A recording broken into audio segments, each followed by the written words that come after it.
It's my great pleasure to welcome you all. I welcome our resource person, Dr. Priyadarshana Jain, Associate Professor, Head in Charge, Department of Jainology, University of Madras. I welcome you now. And I welcome Professor T. Marks, Head, Department of English, University, Pondicherry University. I welcome you, sir. I welcome Father Jonas, Extended Chair of Asian Christian Studies. I welcome you, Father. I welcome our Professor Dr. Shanta Kumari and Professor Indra and this faculty Soumya Negi and the PhD scholar, the MA second year, first year and BA first year students. I welcome you one and all. So today inventor lecture is going to deliver on Jain logic and epistemology. It's a first session. Ma'am will be presenting 45 minutes. Then we will have a break, only 10 minutes. Then again we'll start. Ma'am will be starting again Jain ethics and its relevance today. So since I am leading Jainism with the first year BA students, you know that very well. We are discussing about Syakvada and Sabdavangi, Nyaya. And recently, even just now, I just heard about Professor Marx was discussing with man, giving that the six blind men, how they are identifying differently, catching and have the partial truth about their own experience. And finally, how they fight among the conflict among themselves. Then no one knows that which is the truth reality. So the multiple of truth that he was discussing, very interesting one. But no, just I just listened. So, but where I started from yes, the Jainism, I discussed from this example only. Then I moved to Syakvada. So in that way, it's a very interesting personality today we have. So she's going to enlighten us in the larger level. That's why we kept intentionally two sessions. One is logic and again Jain logic and epistemology and Jain ethics and its relevance today. So now before going to invite ma'am to give a lecture, I want to honor her with a full bouquet and a shot. I invite Professor Marx to give a full bouquet. Sir, you will give a full bouquet. Father will honor the shot. Sir, first thing. Sir, please come this side.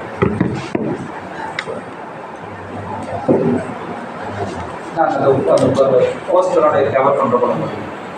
Madams.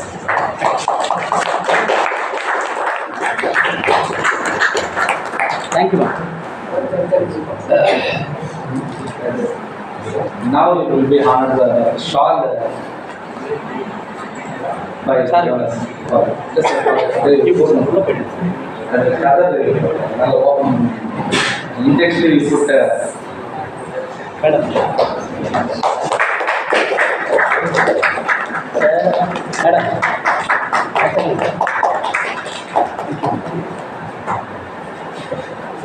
Thank you, sir, Professor Marx, sir, and thank you, Father Jonas. Now I invite our MA student, Anshika Gupta, to introduce our resource person. Anshika.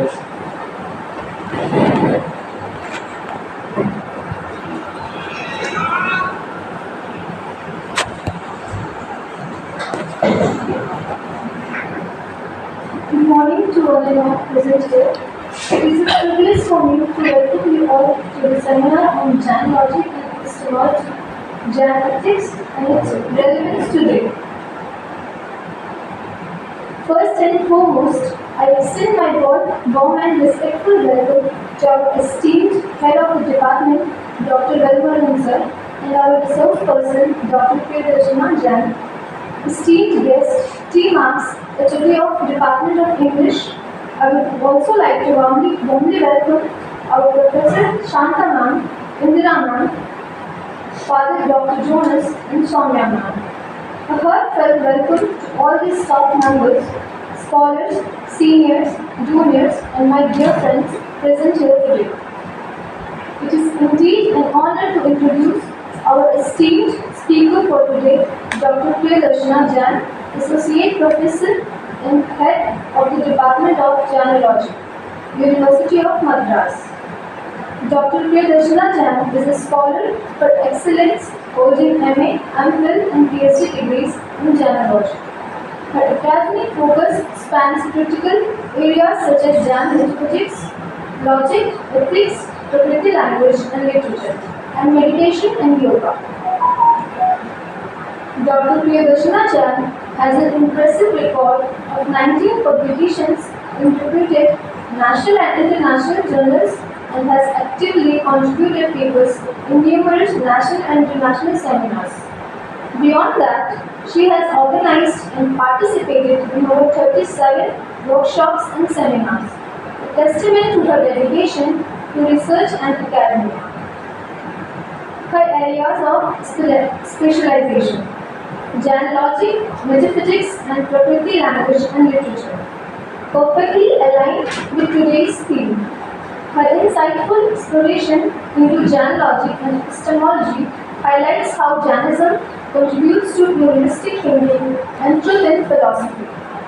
Furthermore, her studies on Jain ethics emphasize its timeless relevance in promoting non-violence, truth and harmony, values that are crucial in today's fast-changing world.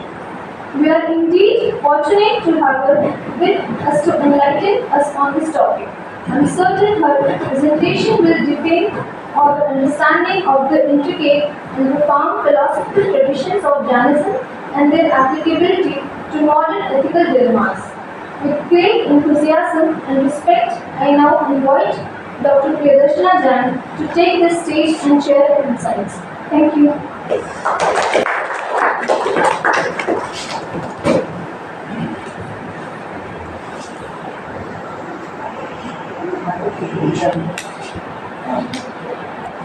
In the main, na?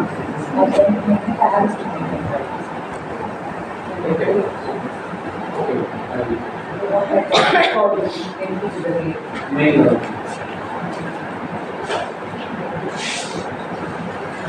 Mail open ಮಾಡಿ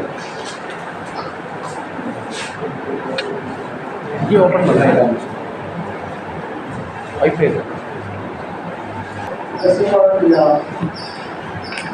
at the very outset, I would like to thank Professor Jain for extending this invitation and for identifying me. Whether I've been in the Madras University for almost 30 years now. I've done my MA, MPhil and PhD in the department. Am I audible? Yes. And Pondicherry University, we had had professors coming to our university and lecturing. I've come to the Hindi department to give lectures on Prakrit language, in which all the Jain scriptures are written, which is even older than Sanskrit, and the mother of all modern North Indian languages. So I've come to the Hindi department to give lectures on Prakrit, and this is the first time I've been invited to the philosophy department. And the topics that have been chosen are very dear to us, very close to our hearts, and very relevant and very important. So, thank you, sir, for this invitation. And respected professors from the Pondicherry University, the English department, and Christian studies, and dear friends. If I were to ask you, who is a Christian? You will easily say a follower of Christ. Who is a Buddhist? You will say follower of Buddha. Who is a Vaishnavite? Follower of Vishnu and avatar of Vishnu. And who is a Shaivite? You will say follower of Shiva. But if I ask you the question, who is a Jain? What answer you will get? Let it be an interactive session. Please answer when I ask you a question. Who is a Jain? What is you know? All of you know Tamil? No, many don't know Tamil. So आप बता सकते हैं Hindi, English, Tamil. I can converse in 3 languages. So Jain कौन होता है? Who is a Jain? If I have the answer, then only I can proceed. So you know an important lecture is arranged. So you should have done some research, some reference. Yes. Who is practicing Jainism? Then in that case, for those answers, you will follow practicing Christianity, Buddhism. He took the name of a person. Christ, Buddha, Krishna, Shiva.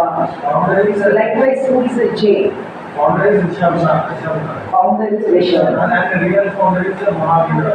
Real founder Mahavira, fake founder Rishabh. Okay. Vedanta takes it in Mahavira. Okay. So, now again my question. You have the word Buddha in Buddhism, Christ in Christianity, Vishnu in Vaishnava, Shiva in Shaiva. But do you have the word Mahavira, Rishabha in Jain? Okay. So what I want to say is that Jainism is a very, see, I'm not praising Jainism because I am a practicing Jain. But that is how it is. That is how it is. And I would like to quote from a very beautiful book, Jainism, an antidote to the 21st century problems, written by a Christian priest, Father Diakonis, who writes so beautifully. Please note down his name. You all have chosen philosophy as your discipline, so you are the ones who are going to lead the world tomorrow. You are the one who is going to open the eyes of the world tomorrow. Right? Only if your eyes are open today, you will open the eyes of the world.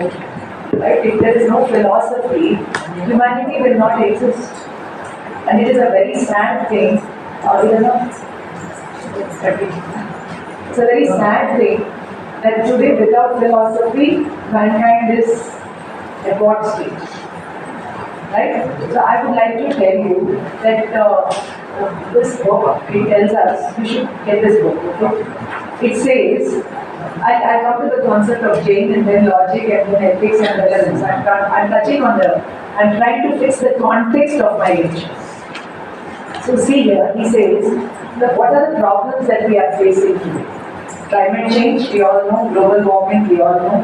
Then pandemics, extinction of species, exponential population growth, high economic growth, all kinds of pollution, water scarcity, violent religious extremism, extreme poverty, desertification, biological weapons, nuclear weapons, the spread of capitalism, unbridled consumption, threat to indigenous cultures, deforestation, mental and other health issues, racism, and the litany goes on. And these are some of the most talked about mega problems of the 21st century. All of us know the problems, but what are the solutions? What are the solutions? So he says that Mahavira, there were people 2500 years ago, you know the time of Buddha and Mahavira is 5th century BC. At that time, people were worried about, they were discussing about God is there or not, whether this philosophy is right or that, and they were doing all the Khandan Mandan. They were criticizing one philosophy and theologizing the other one or praising the other one. He says it was in that time that Mahavir, the word Mahavir itself means the great hero. Mahavir, the great hero, he was concerned about solutions. He was concerned about solutions, and he said, don't fight with enemies outside, fight with your inner enemies. So one who fights with the inner enemies is a Jain. And one who has conquered the inner enemies is a Jina, the conqueror. So Rishabha to Mahavira, as he very rightly said, the first Tirthankar Rishabha, the last Tirthankar Mahavira, they were all conquerors of their inner enemies. And because of that, they got enlightenment, they got Keval Jnana, that is omniscience, and then they preached the reality, the truth, the path of liberation, everything. And then the three principles of Jain philosophy I will focus on. One of them is related to Jainology, and one of them is related to Jaina ethics, and all three are what is that makes Jainism a very universal, practical, logical, and religion for the masses too. Is it okay? And I would like to quote a German scholar who says that German-born Ernest Friedrich Schumacher, if I'm pronouncing it, Schumacher. He says in a small book, small is beautiful. You can note up. I'll be giving you a lot of stuff for your research, for your growth. Please take it. Small is Beautiful is a beautiful book written by him, and there he says, a society suffering from spiritual poverty, yet considering itself as wealthy, is the ultimate delusion. So we are living in a deluded world, and we think we are all very wealthy, and we will be happy, we will be prosperous. So all kinds of things coming out. So you all know the main. So you got the word who are Jains? Follower of Jinas. So Jinas are those who are conquered and become enlightened and liberated. No rebirth for them, no karma for them. It is a total bottom-up approach in Jainism. It is not for global problems, you have global solutions. If every individual rises, then the global problems can be solved. But if you are not rising at the individual level and you think that at the global level everything will get solved, that is a very big illusion. Okay? So this is a small prelude to my lecture, and you all know the branches of philosophy. The main branches of philosophy are metaphysics, ethics, epistemology, logic, and aesthetics. So this is the 5-branch philosophy. Likewise, you have 10-branch, 7-branch philosophy, where they include axiology, political, other branches also of philosophy. I'm sure you will be knowing about that. So, in Jainism, meta means, it can be say an applied way of the tattvas, the tattva-gnana, reality, the knowledge of reality. After the knowledge of reality comes the practices, the ethics. And to know the reality, you need a very important tool, and that is logic. Without logic, you cannot know the reality. Without knowing the reality, if you blindly follow the practices, it will increase your transmigratory side. Rebirth, Marupiravi, you cannot stop your rebirth. Clear? So in Jainism, there are three presuppositions. The concept of soul, the concept of karma, the concept of rebirth. The concept of soul, karma, rebirth. So we are not human beings with a soul. We are a soul with a human body. This human body will perish, decay and die. The soul, you all know when somebody dies, how do you write the obituary? May his soul rest in peace. All his life he never rested in peace.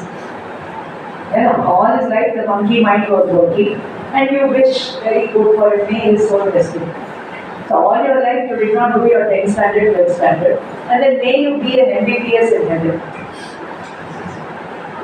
If you want to be an MBBS, then you have to go to the 10th standard, 12th model. So, and logic, through logic what you have to understand is the nature of reality, which is knowledge. Epistemology is the study of knowledge. Metaphysics is the study of tattvas, reality. And then comes the practices, and then, not then, before that you need logic. Right? And that is only the beauty of life. Aesthetics means the beauty of life. You all know those words, Satyam Shivam Sundar. Ishwar Satya hai, Satya hi Shiva hai, Shiva hi Sundar. That is, God is Satya. Satya means truth, existing. And He is divine, Shiva. Shiva, not that Shiva or any person, it's an element. And then He is the one who is most beautiful. I'll give you a small example. We all are alive now. We all have dressed up and we have come beautifully to the seminar or conference. And when somebody dies, what happens to the dead body? Within a few hours or you have to cremate it, right? It starts decaying. It becomes blue and black and it withers away, and there is a smell coming out of it. Immediately what you should do, you should trim it, right? So is there any beauty in the dead body? Is there any beauty in the dead body? So where is the beauty? The beauty is there because the soul is present in this body, but that soul is formless. That soul is formless.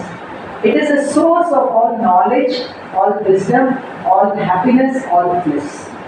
And that is what all our great rishis and munis and jnanis and tirthankars and avatars told us to focus upon. Okay? So now I would like to come to a very important aphorism in Jainism, which is like this. If you can read it, it's in Sanskrit. It is from the Tattvartha Sutra, which says, Samyak Darshana Jnana Charitrani Moksha Marga.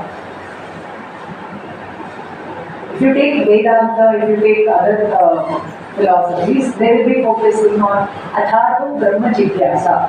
Let us now contemplate upon the Brahman. If you take the Ashtanga Yoga of Patanjali, he will say, let us contemplate on Atha Yoga Anushasana. What is yoga?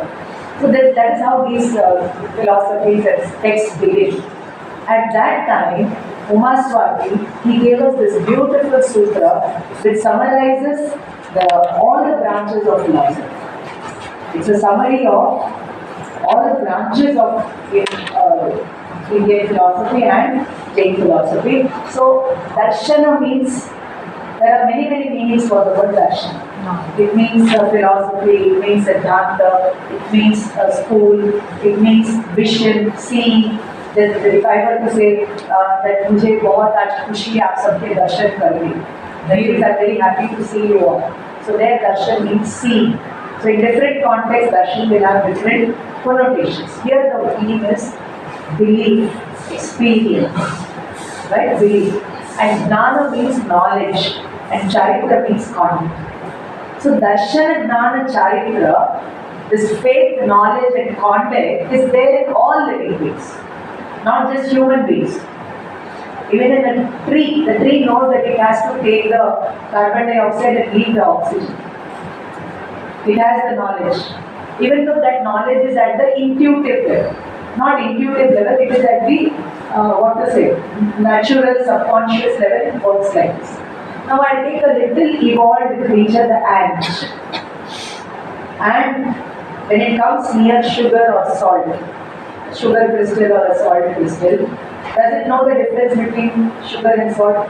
And knows. So it is having jnana. It is having the knowledge. Right? Yes or no? Yes or no? Now, it knows that sugar is good for me, I don't want salt. So it knows, right? It knows and it believes that I need sugar, okay, I don't need salt. So faith is there. And then it takes the sugar, leaves the salt. So contact is there. Contact is there or not? So darshana, jnana, charitra, faith, knowledge and some contact or the other is there in all the jivas until and unless this darshana, jnana, charitra becomes samyak, light. The pathway of liberation doesn't start. Marga, moksha marga means the path of liberation is one, but its constituents are three: samyak, darshana, jnana, charitra.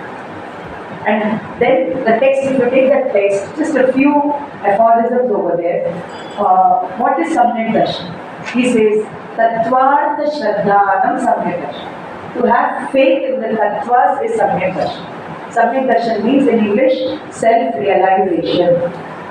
Self-realization you will get only when you know the seven tattvas. Then he asked the question, how do I know the seven tattvas? Then the sutra given over there is Pramana Naya Vigamaha.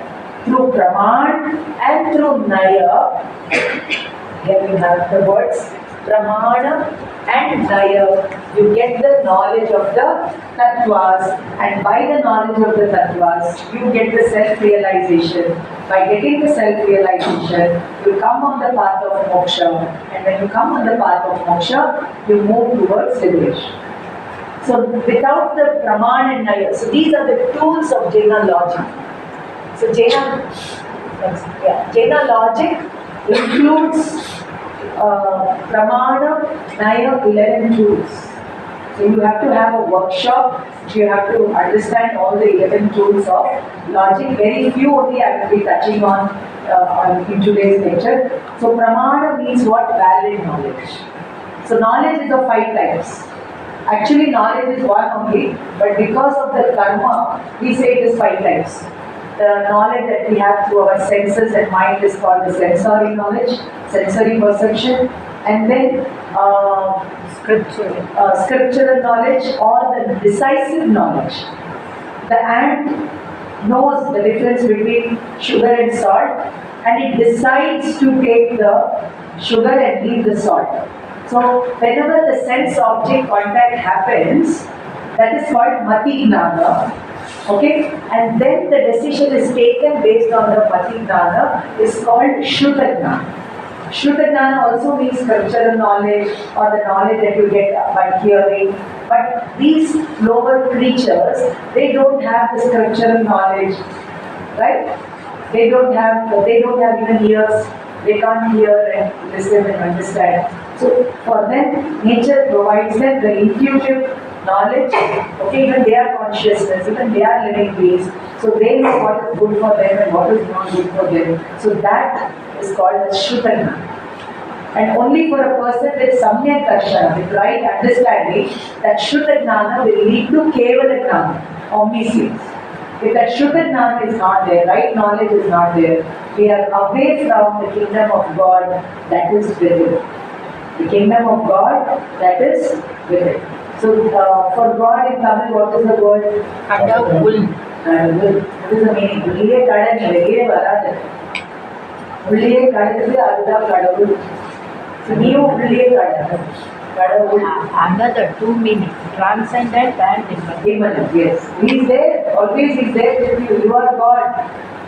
You just have to visit it, you have to come close to it through Jaina logic, through Jaina ethics. Okay, so 11 tools, Pramana. So 2 types of knowledge I told you. So Pramana means the 5 types of knowledge. That is epistemology. So the title was Logic and Epistemology. So epistemology is the study of the 5 types of knowledge, and we teach it as a full paper in our department, the theory of knowledge. And for that you should visit Priyadarshana literature. Samay-sar, Pravachan-sar, Niyam-sar. He talks about the theory of knowledge so beautifully, so beautiful. So beautiful. So that when you study these 5 types of knowledge, you get the valid knowledge, then you get the right faith, and then you come on the path of liberation. So Pramana. So 2 types of knowledge I told you: Mati Gnana, sensory perception, and Shuddha Gnana, the decisive knowledge. Then comes the third one, clairvoyance. Clairvoyance is Avadhi Gnana. Without the medium of the senses and mind, you cognize the things that are beyond the limit of your senses. So that is clairvoyance. And then knowing what is there in other people's minds is the Mana Paryajna, telepathy. And that can be got only by yogis par excellence, not ordinary. And the final one is the Kevala Gnana, that is omniscience. Okay, so that is Pramana, the first rule of life. The second one is Naya. Naya means viewpoint. Naya Vada, viewpoint. So what is this Naya? We all use this Naya every day in our life, but we don't know that we are using Naya. I'll give you 2 examples for it. Supposing I asked you, you are good or bad, what will you say? You are good or bad? Bad? Relative. No absolute answer. You are good? Give me an answer, you are good or bad? Sometimes good, Sometimes good, sometimes. No, right now you are both.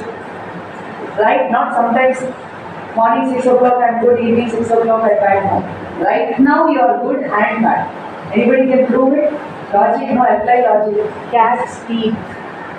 Cats speak. For its kittens it is good. For the rat it is bad. Right? Then anybody else? I'll give 2 beautiful examples. I don't have time to ask questions and wait for your answers. Otherwise you will miss out the questions.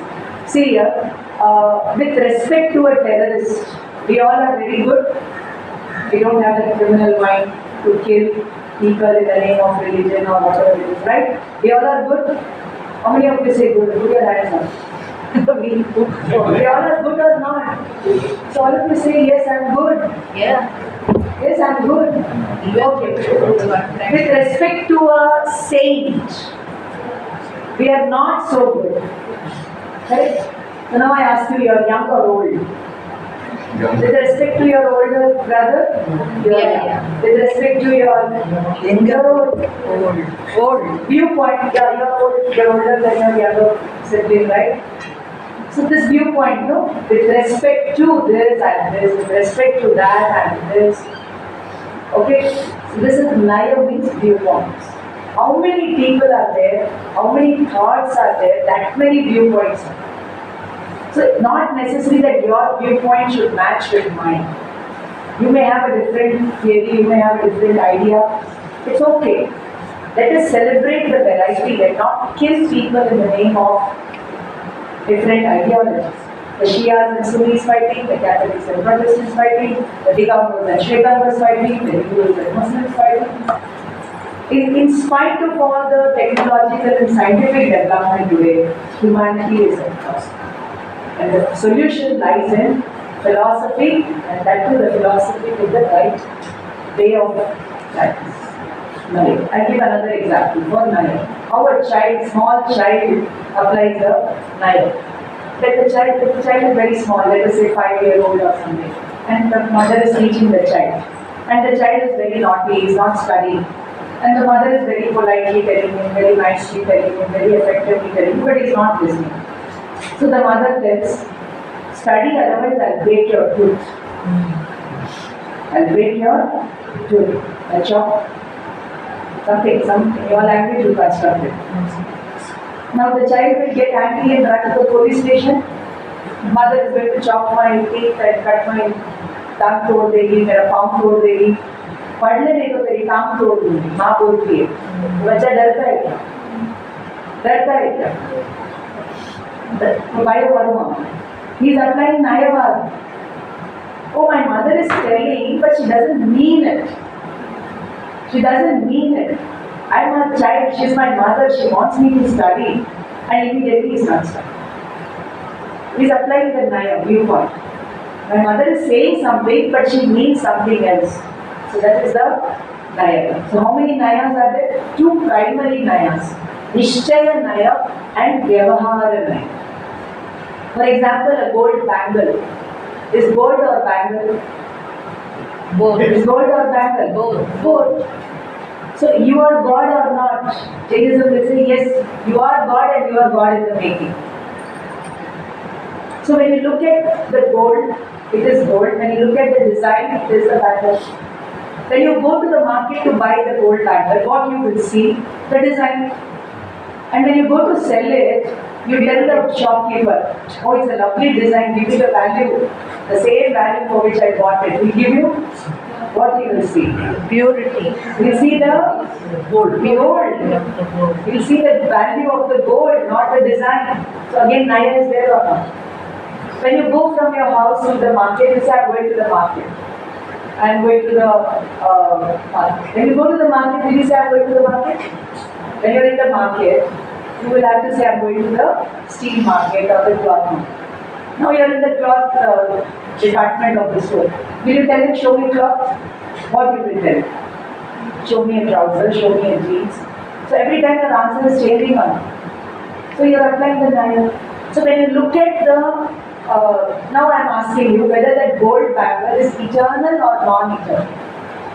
The gold bangle is Shashwat or Ashashwat? Both. Permanent or impermanent? Simple language. Both. Both or not? Both. Both or not? Both. The gold bangle is permanent or impermanent? Both. How you have to prove me? Metal is gold, but form will change. Form will change, right? Clear the gold, from the gold point of view, will always be there. Yesterday it was there with somebody, today with you, tomorrow with somebody, it will eternally be. It's like the 10 rupee currency note. Today we all had, tomorrow with somebody. The currency, current, like current, it should keep flowing. Otherwise, shock item. That's the aparigra. Clear? Aparigra. If you hold on to it, if I'm having a 10 rupee note, I'm holding on to it and I'm not allowing it to go, I'm stopping it to come back to me. So, dana, charity, is a very important thing in this ethics. Okay, so what was I saying? Gold bangle. Gold is eternal, the form will keep changing. Okay, now this wooden table, let us see. Is permanent or impermanent? Is permanent or impermanent? Apply philosophy, apply logic. Form is changed. What is this wooden table made of? A little bit of science. Good. Atoms. Good will go to ash. Atoms and molecules. Ash. Right? The atoms will eternally exist. The molecular structure will keep changing. Yesterday it was a part of a tree, today it is a table, tomorrow it can be some wood, tomorrow it will be ash, then it may be a fossil fuel, it cycles. So science tells that energy can neither be created nor destroyed, it can only be transformed. Likewise, Jainism says that there are two energies in this universe, the conscious energy and the material energy. Both are uncreated and indestructible, but their forms keep on changing. Right? In their original pristine form, they are uncreated, indestructible, pure, blemishless, whatever. When it is conscious, we call it divinity. When it is unconscious, we call it as the atomic energy or material energy. Right? So Jainism tells that you have to realize the conscious energy and awaken it to its fullest through the application of logic and epistemology. So you are God in your, from the real viewpoint, how the gold is, like that you are also real gold, you are like a diamond. So never ever underestimate yourself, never abuse yourself, never go into depression or negativity or anything. So from this kind of philosophy comes all psychology. Your psychological well-being comes from a philosophical approach. And today, more than physical ailments, there are mental health issues rocking mankind. Today, if a small child has a mobile, and if I take it from the child will go in depression. It's not depression, it will go in trauma or in a panic state. And too much excessive use of the mobile, people are losing their mental health and stress and nervous system is going for the top. So the world will need more psychologists, more philosophers. So all of you take your studies and your profession to the next level. That is what Jainism wants every human being to understand. Okay. So now you understood viewpoint. So from the real viewpoint it is gold, and from the practical viewpoint it is a bank. So now I ask you whether you are eternal or non-eternal. Both. Simply saying both will not help. You have to prove it. You have to apply the logic. Deductive logic, inductive logic. You have to. Can I have the answer for the youngsters, please? Shut up. Anybody? Okay, all of you ask yourself and give me the answer. I'll wait for a second. Quickly, ask yourself, you are permanent or impermanent? You are the combination of body and soul. Bodies are non-eternal and soul is eternal. I will say, that is Jainism say, both are eternal and both are non-eternal. The body is again made of matter, that matter is also eternal. But the form of the matter will keep changing. Yesterday you were a small child, today you are a young adult, then you will be an older one. So the forms of the body, we call it as pariyaya, modification, modes, avastha, keeps changing. But yesterday also you were Mr. Shyam, today also Mr. Shyam, tomorrow also Mr. Shyam. Or you came with a different name today. Yesterday different name. Person is same. Right now I am going to ask you another question. The ocean is permanent or impermanent? Both. The ocean is permanent or impermanent? Both. The fan is fixed or running? Both. You understand both? The ocean is eternal, but every wave is impermanent. Now listen to me. Our Atma is a Jnana Samudra. It is Jnana Surya. It is Jnana Chandra.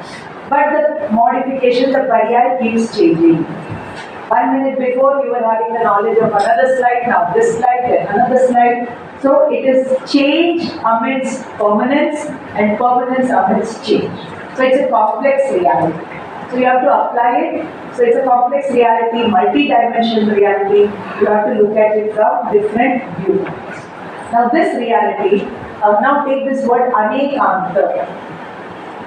There are 3 meanings that I am going to give for it. Aneka means what? Many. Anta means aspects, dharma, characteristics, qualities, properties. If I were to ask you what is sugar, you will say it is white, it is sweet, it is crystal. So you are defining the sugar through its properties. There are many properties for the sugar. Likewise, without the lakshana, you cannot understand any object. Right? Through lakshana, we reach the lakshya. So in logic, you have a very important chapter related to hetu, hetva-bhas, lakshan, lakshana-bhas, praman, pramana-bhas, naya, naya-bhas. So if you don't remove the abhas, that is only fallacy, that is only mithyatva, that is only perversion, that is only ignorance. Until and unless you remove all that, you won't get the knowledge of reality. And when you don't get the knowledge of reality, you have a very perverted vision, then you are not eligible for liberation. So in Jainism, no God is going to grant you liberation. It's a total bottom-up approach. Everybody has to work their own liberation. It's a religion of self-help. And all the Tirthankars, they realize the truth, they realize the infinite potential divine, and then they manifested it and they reached that level.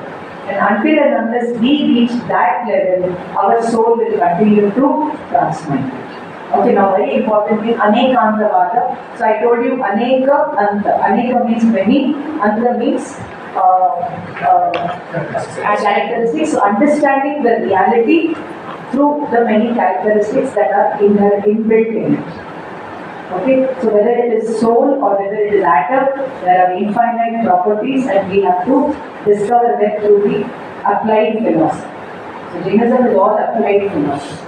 Okay. The another meaning for anekanta is unekanta, that which is not one-sided.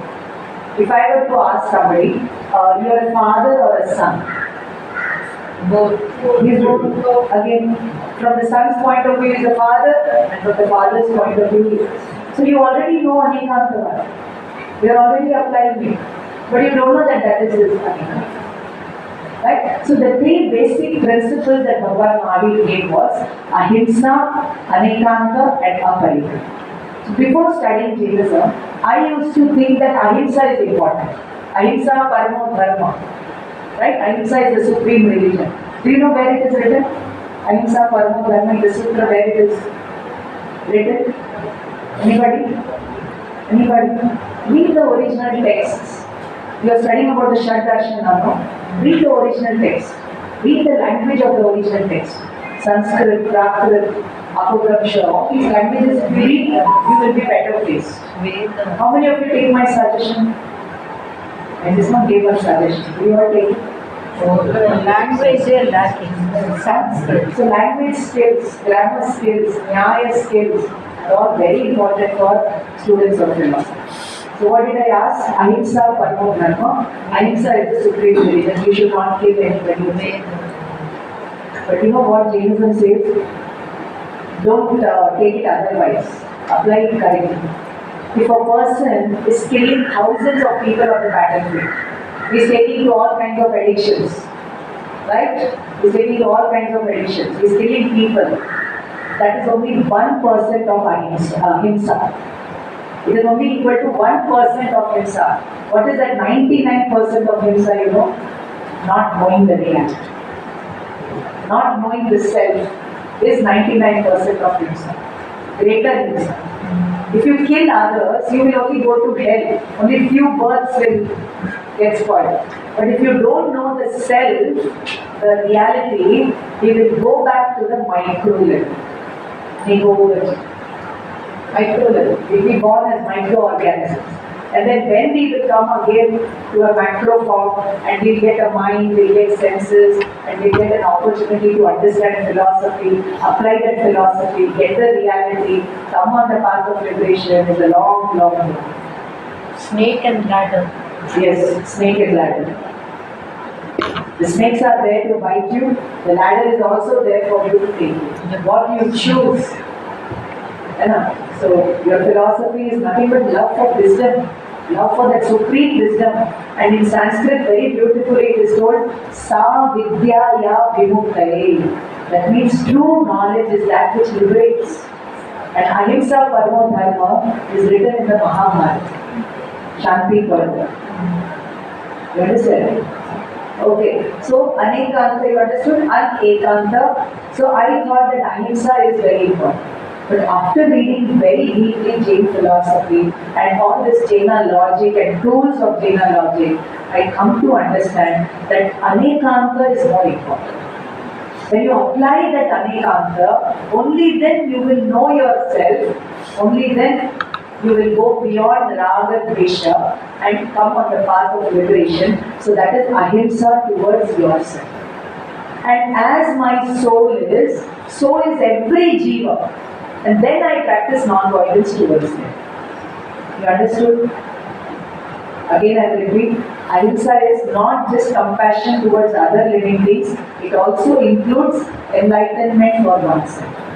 Compassion towards your own self, that means to understand yourself and to be liberated, to be enlightened is compassion towards oneself. So when you are enlightened about yourself, then you know that all other living beings are like your life. So you will never kill, no abuse, no insult, no injure, no killing on anybody. Because if you kill somebody, the karma will catch up with you. You sow a mango seed here, tomorrow you will reap a mango fruit. You sow a neem seed, you will reap a neem fruit. Likewise, if you sow violence, greed, hatred, lust, what you will reap? Only karmic conditioning. We have come to the macro level, we go back to the micro level. But if you sow compassion, non-violence, understanding, what you will read? Liberation. Here and now. Please read this book, very important book, The Power of Now, N-O-W Now. By Eckhart Tolle, he is a Buddhist practitioner living in Canada. He talks about this very fine thing, living in the present moment. To go to the highest good. So enlightenment or moksha is not somewhere in tomorrow or future. It is here. Okay, understood? The power of now. We must have the power of now. N-O-W. Library. N-O-W reverse the order. N-O-W reverse the order. One. If you know now, you are a winner. If you don't know now, you are a loser. So how to come to that now is only Anekanvad, Pramana, Naya, Syadvad, Saptabhuti. So I ask you whether you are permanent or impermanent. So the soul is permanent, but every moment the soul is undergoing modifications. So change amidst permanence, permanence amidst change. So and that you will know only in deep meditation.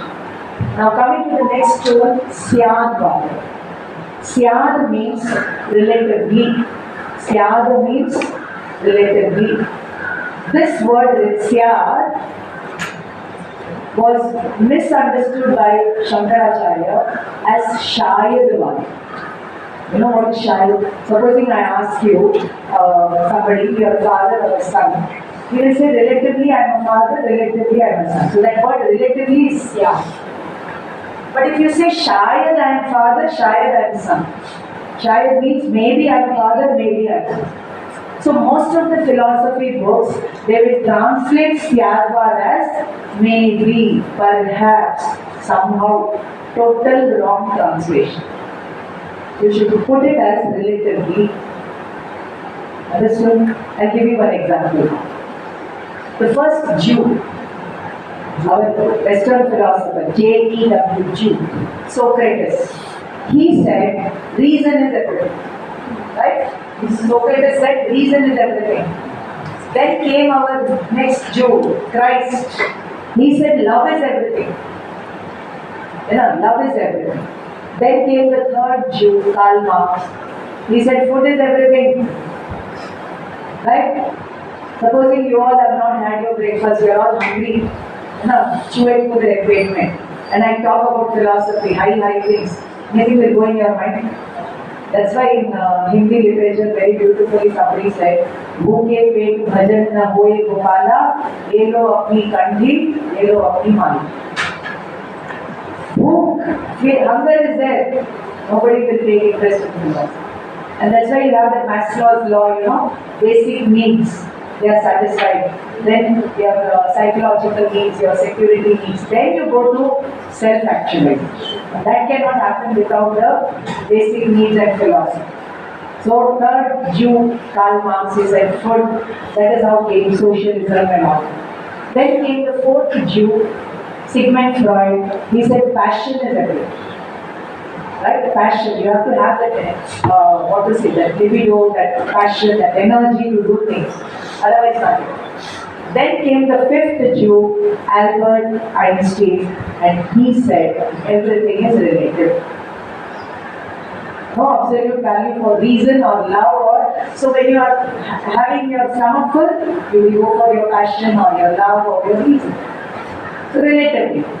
And this is what Bhagwan Mahavir said, that everything in this universe is relative. That is only Syadvada. So Anekantvad says that reality is complex.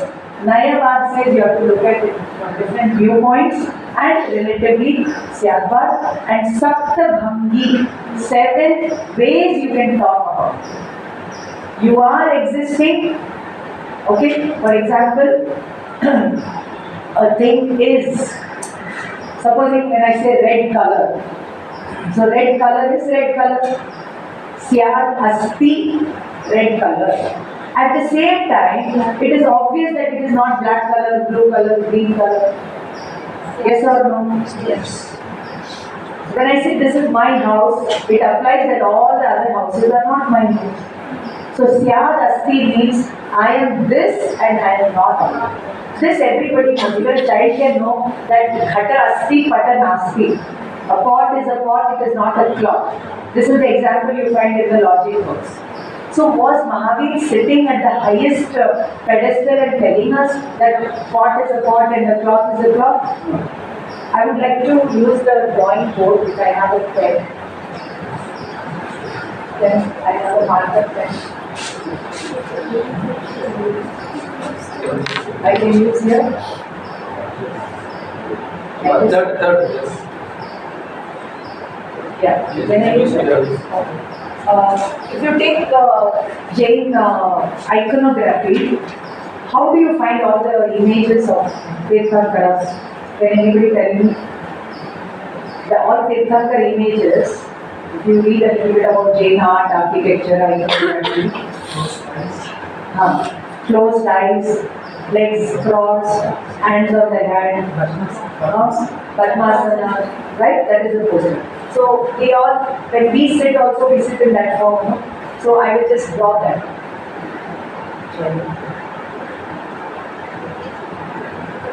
Clear? Yes. Listen to me very carefully. Now, this is, you have to have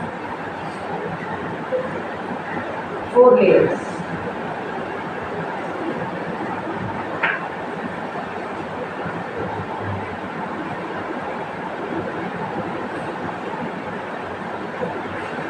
You have the 5 koshas, no? In Upanishads, the Annamaya kosha, no? It is not like that. So this is our physical body. Okay? This outermost layer is the physical body. So why we all got different kinds of body? Why somebody is an insect? Why somebody is a plant? Why somebody is disabled? Why somebody is blind? Why somebody is beautiful? Why somebody is not so beautiful? Why? Karma. Why? Why? Then you say, ma'am, my genes, my chromosomes, you have to ask them science. Then again my question, why you got that set of genes? Why you got that set of chromosomes? Why that set? Why not another set? What answer you will give? Nothing in this world is without a cause. Nothing in this world is without a cause. So many people will say it's because of God, it's because of nature, etc. Jainism says it is because of your karma.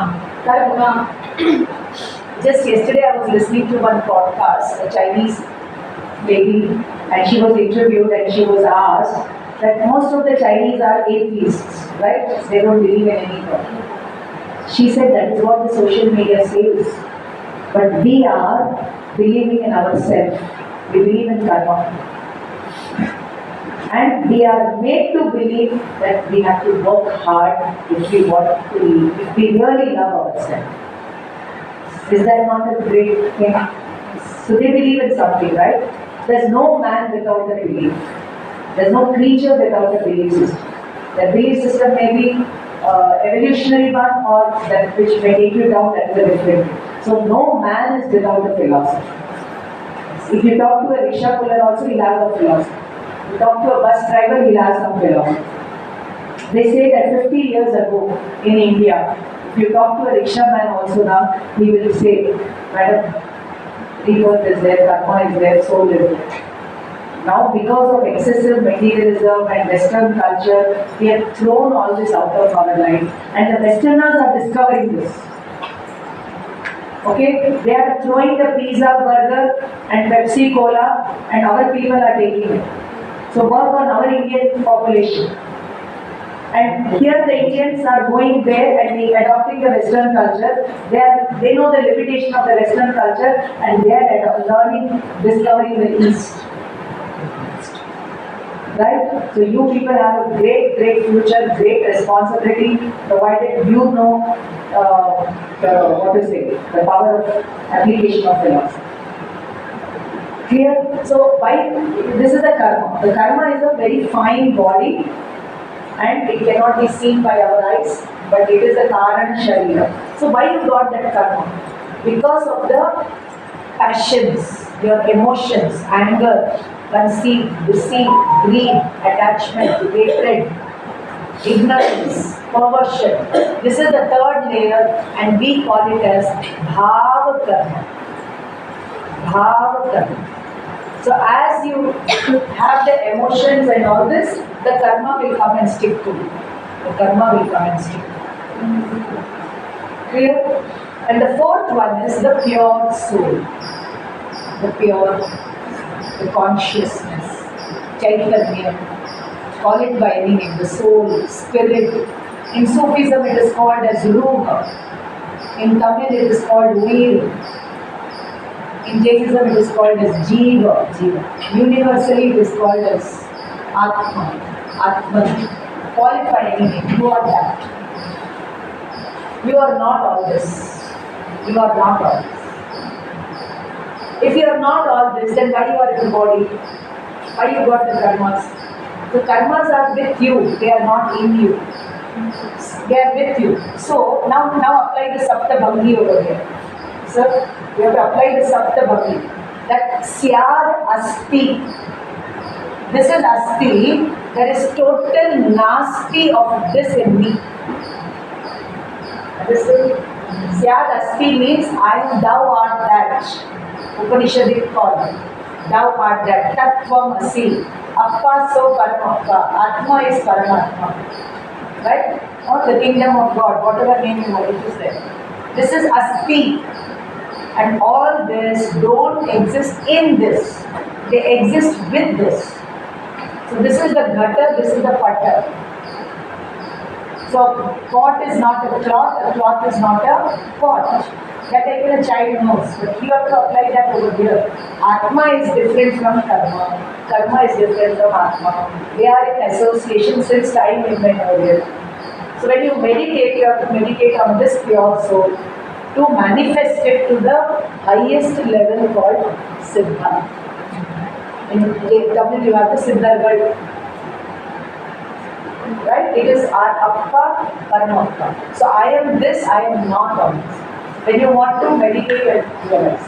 But to prove the existential reality in the material world, we say that karma belongs to Atma.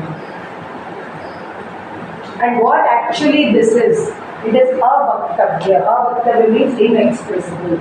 So we have sevenfold ways of talking about the complex reality. It is all this, it is not all this, and it is inexpressible. It is a subject of experience. So philosophy, religion, reality, all these are subject of experience, not like a science discipline where you can go to the lab and empirically verify things.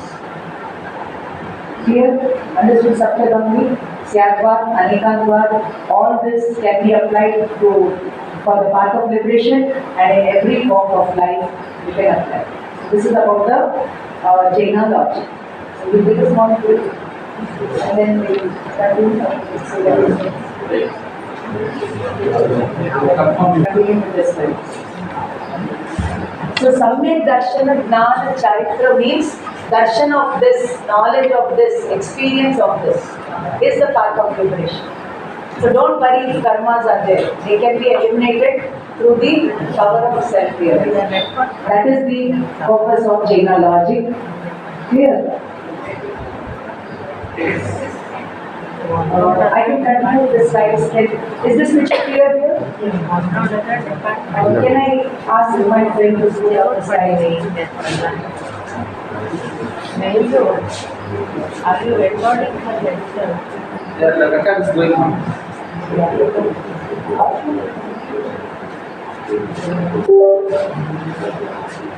So from the Nishchaya point of view, we all are consciousness, but from Vyavahara point of view, we are all human beings, and we are all from different backgrounds and all that is also a relative reality, not absolute reality. Absolutely, you won't be the way you are. Here, I should wait for 30 minutes. No, just 5 to 10 minutes you can continue. Oh. Then we'll have Oh, no need for break. We finish that once. it. You want a break? So let me. Okay. So understood this? All these are clear? So Jainism says, believe in the eternal pure soul, karma, rebirth, then you come on the pathway of liberation. Then your knowledge will become omniscience. Kevalam. Okay?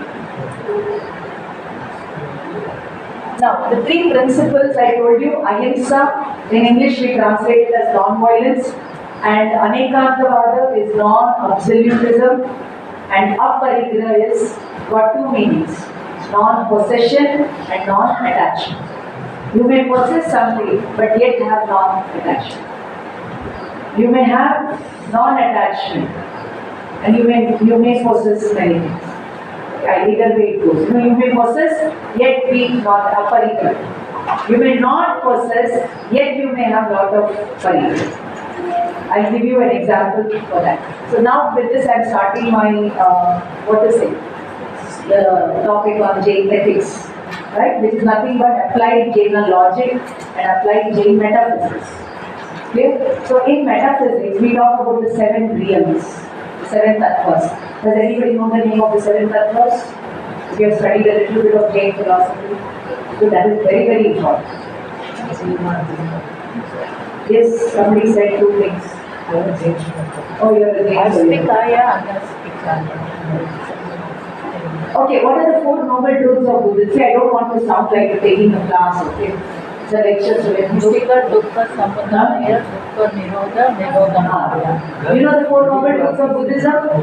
You know the 25 principles of Samkhya? Samkhya, Prakriti, Purusha, all that will come to you. Maybe you are in the first year. Maybe you are in the first. Are you enjoying my lecture the first day? Are you learning something? Or it is going ऊपर से जा रहा है, अंदर जा रहा है, मतलब पौधा एक मैंने भी पौधा, मतलब पौधा पहले भी पौधा, हाँ, मतलब पौधा, very good. She's telling, yes dear. Jiva, Ajiva, Kukul, Kalu, and Akash, and Dharma. You have mixed two things. You have mixed the dravyas and tattvas. You have mixed the dravyas, Shadravya, 7 tattvas, you have mixed it. Okay. Again, I will have to come to the board if I have to write, otherwise you will have a lot of issues. Okay, the first lesson you all learned in, can you erase this? Where is the duster? New page. You are not so smart.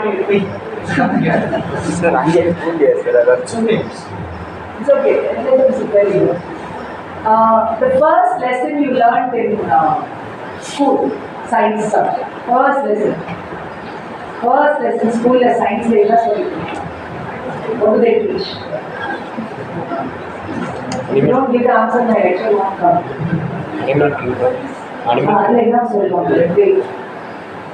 Environment science begins with 2 things. Living things and non-living. Got it? Living things, non-living. Right? So living things in Jainism called Jiva. Jivati iti Jiva. Jivati iti Jiva. That means that which eternally lives is called Jiva. This body will not eternally live. But that conscious energy will eternally live. So that is Jiva. And the body, the senses, the mind, your thoughts, all are Ajiva. All are clear? 2 things I did not teach anything near what science says. But science will never talk about consciousness and all that. It will say, I am Jiva, table, chair, all are all Ajiva. That is the limitation of science. So listen to me carefully. Where science ends, Jain philosophy begins. Right? Where our Indian philosophy ends, the Indian psychology begins. Where Indian psychology ends, the Western philosophy begins. Where the Western philosophy ends, the Western psychology begins. And where that Western psychology is gone, all problems begin. Clear? So now this Jiva is conscious energy and the body is material energy. They come together. Right? In a very favorable way for the Jiva or an unfavorable way for the Jiva. Supposing somebody has got cancer, that means the material energy is corrupted.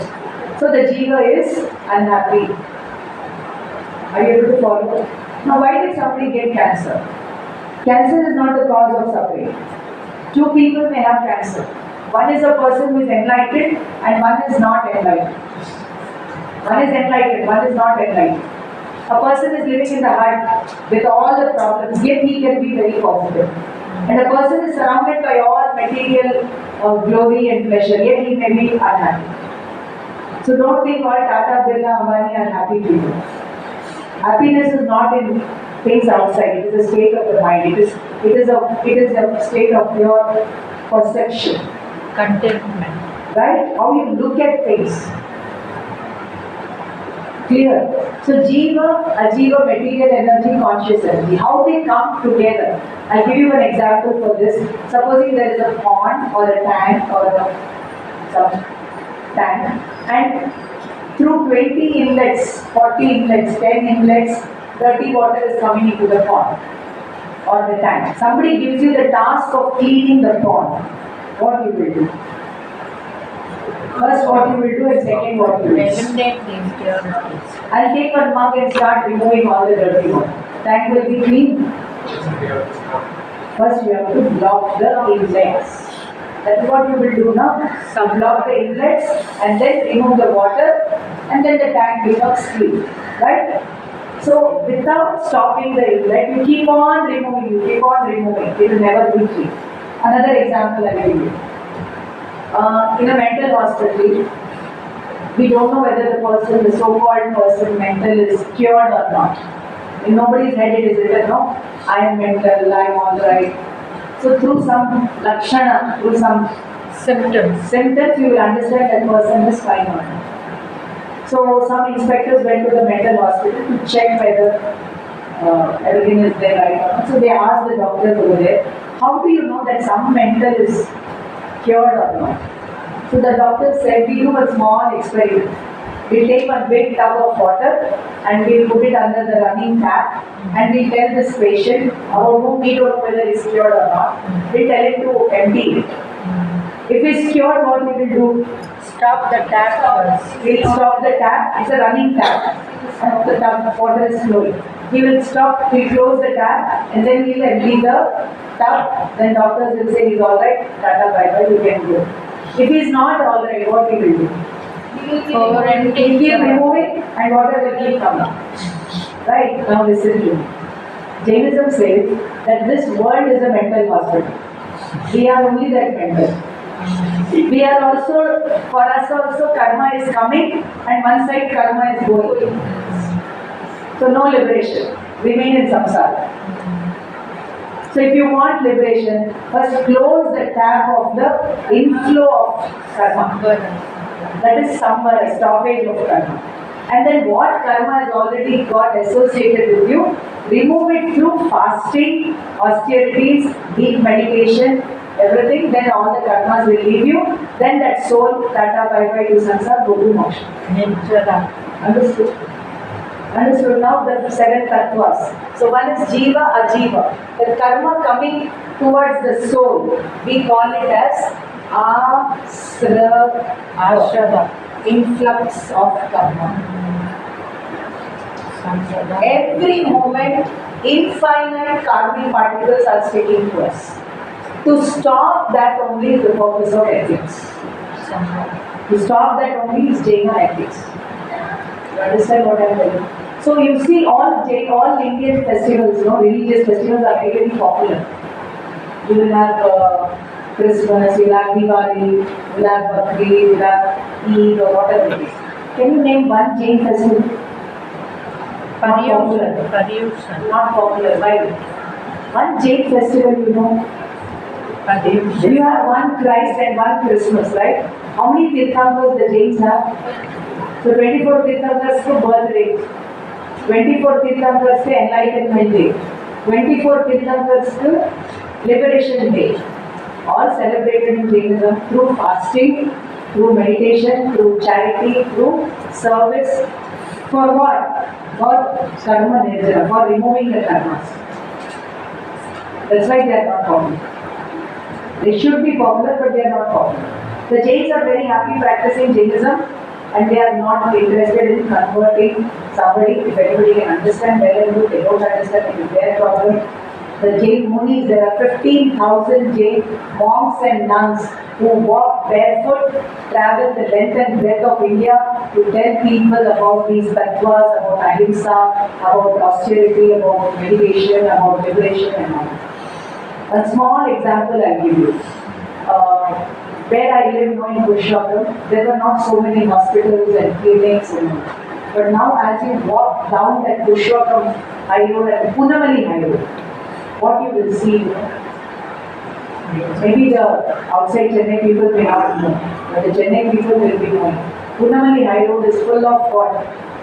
Hospitals, nursing homes, labs, clinics, and in every street you will have a dentist these days. मैंने ये था, पहले होता था एक गली में एक dentist. Why? Why? I'm going to talk about Jain ethics only and its relevance. Have you seen this video on autophagy? Please note that. Autophagy, 1 day starvation secret. A Japanese scientist, he did research on autophagy and he got the Nobel Prize for that. And all he talks is about what I am going to talk about next. But we Jains have not researched it in the scientific way and got Nobel Prize for these things. Okay, what he says in his video is, in his research is, that when you fast for 1 day, from your liver, lysosome, some element called lysosome is released. Only when you fast, 1 day patni aayega. एक दिन उपवास है तो the liver releases an element called lysosome. lysosome, and wherever the dead protein is there in your body, it will eat it up. Auto means self, veggie means eating, self-eating, and it will convert it into good food. So our ancestors, they knew this. So if they tell us to fast, we may not fast. So all Indian religions were days of fasting. But today, the Indian festivals, religious festivals have become what? Biryani, feasting, right? Fasting days have become feasting days. And that too, every day you want paneer, and every day you want whatever you want. So, and when people were in North, they ate North Indian, people were in South, they ate South Indian. But now, because of the social media influence and cross-cultural influence, what do you see? We want South Indian, we want North Indian, we want Mexican, we want Italian, we want Thai, we want Punjabi, intercontinental, Chinese. Are we still satisfied? No. Are we still satisfied? So Jainism, the best ethical practice I will say is fasting. Fasting. I fast regularly, and for the past 25 years, I have not taken any medicine. No headache, no laziness, no tiredness, no fever, and I am a certified naturopath.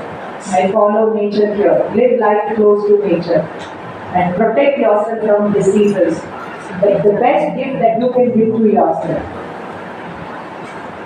The best gift that you can give to yourself is disease-free living.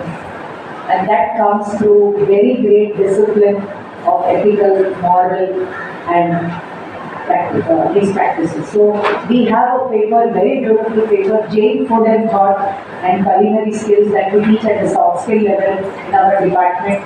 And just yesterday, 2 of my students from other department, and they were suffering from a lot of health issues. And I just, they learned this paper. Through this paper, they learned a lot of things. And they applied it in their life. And one person came and told me, "Madam, for the past so many months or days, I have not visited the doctor, madam." I said, "Do you want to visit?" No, nobody wants to visit the doctor. But if you look around, people are having all kinds of diseases, right? Then another girl, she said, "I had this menstrual issue, PCOD, irregular periods problem, this, that. And for the past 4-5 months, I have been practicing that I learned in my last semester elective paper. I want to take more electives from your department. So my period cycle has become regular. I've lost 4 kg weight, my energy has increased. My concentration has improved, my happiness quotient has gone up." So you understand its relevance? Right? So Jaina ethics has got at the individual level, your spiritual evolution, then at the family level, your relationships, then at the societal level, then at the national level, and at the environmental level. You can look at the Jain practices. So that's what I would like to help you with. So you understood ashrama? So if we don't take to these practices, and I'll give you one more example. There was one student called Joe from the Christian department. We do a lot of inter-religious study at the university level. Yeah, Christian studies. So he studied some papers with us and he did the essentials of Jainism. And he liked the ethics so much, he applied the tools and he scientifically applied the methodology. He proved that the Jain model of ethics is the best model. It has been established. Right? So what is the Jain ethics? I will quickly come to it. Before that, I will finish this ashrama, understood? So ethics is to stop the ashrama. And ashrama will not stop unless and until you understand the Jiva Tattva. The Jiva Tattva you don't understand means the ashrama will not stop. When the ashrama stops, it is called as Sambhara. Stoppage of karma, influx of karma. Then what? This non-living thing is all ajiva, karma. So the 3 Ks are ajiva in Jainism. The 3 Ks in Jainism are ajiva. The first one is kaya. Kaya means physical body. Karma. is the subtle body. And then comes the Kashaya, that is the psychic body. Your subconscious, psychic emotions. So because of your Kashaya, you get the karma. Because of karma, the body you get. And then the jiva is conditioned in the samsara. The jiva is conditioned in this samsara and it has to go through the cycle of suffering and bondage and all. Okay? So samsara, stop, and what has already got associated with the jiva, you remove it, is called as nirjara. That is annihilation or shedding of karma. Annihilation, shedding, removal of karma. As long as Atma plus karma are together, it is called bondage or bandha. Bandha. And Atma minus karma is equal to moksha. So Jaina ethics is nothing but elaboration of these two principles, samvara and nirjara. For what? For moksha. For liberation. Clear? Any doubts? Any doubts? Then I go to the next, the last part of my lecture. We can continue. I'm continuing, but anybody has any doubt? So what are the 7 tattvas? What are the 7 tattvas? Jiva, Ajiva, Ashrava, Samvara, Nirjara, Bandha, Moksha. This asrava will be of 2 types. Punya, Papa. Auspicious karma, inauspicious karma. Auspicious karma is compassion, love, devotion, prayer, service. And inauspicious karma is violence, untruth, stealing. Here I'll give you one example of this. There was one girl and she was going through a very dark road. She was going through a road, highway, but no people around. It was very dark. And 4 antisocial elements, boys, they came and they tortured her. They came to abuse her. She was very careful. She had her pepper, she had her knife, she had her mirchi, she threw on them and they all ran away. Right? Listen, I'm going to explain these 2 concepts.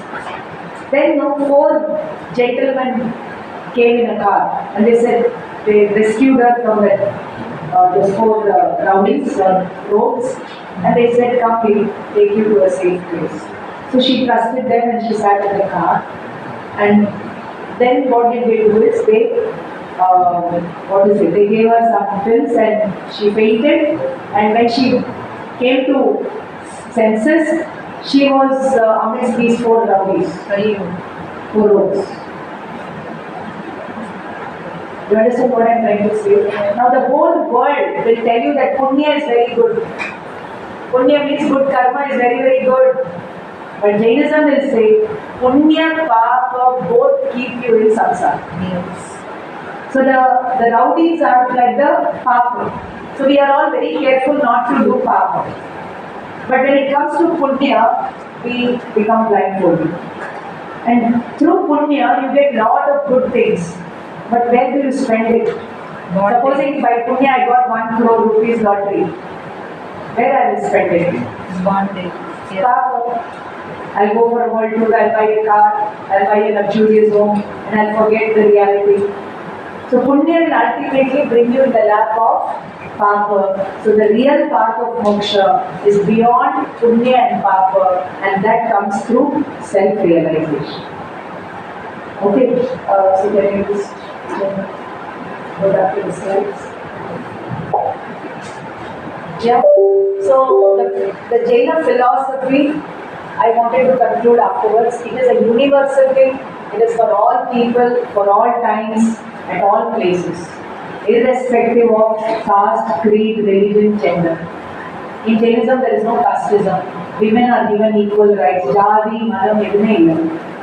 We look upon everybody as our own self. Clear? So it's a universal thing, eternal. Time and again, if you see the Kal Chakra in Jainism, 24 Tirthankars is with respect to this cycle. Infinite 24 Tirthankars have come and gone, and infinite 24 Tirthankars will come. You and I also can become a Tirthankar, provided we have that insight, the spiritual insight, the philosophical application. Oh, I'll just finish with this point. Yes. So, Jaina philosophy is universal, eternal, is common sense, basic common sense, black and white, rational, practical. Just now I told you about autophagy, it's a very practical thing. That is how you can keep yourself away from diseases, away from stress, anxiety, tension, worries, everything. And then it's very logical, common sense. Time tested, time and again revealed by the omniscience, called as Jina. Jina means conqueror. And Ari means enemy, Hanta means one who has destroyed the inner enemies. And Tirthankara, very, what to say, the Tirthankaras are the highly evolved souls, and they have reached this path after practicing it, after perfecting it. You can continue after it.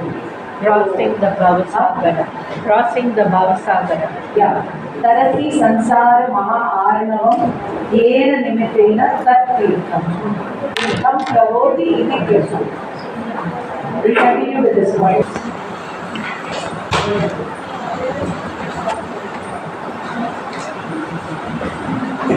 Want to come? My friend is here. Help me with the book. I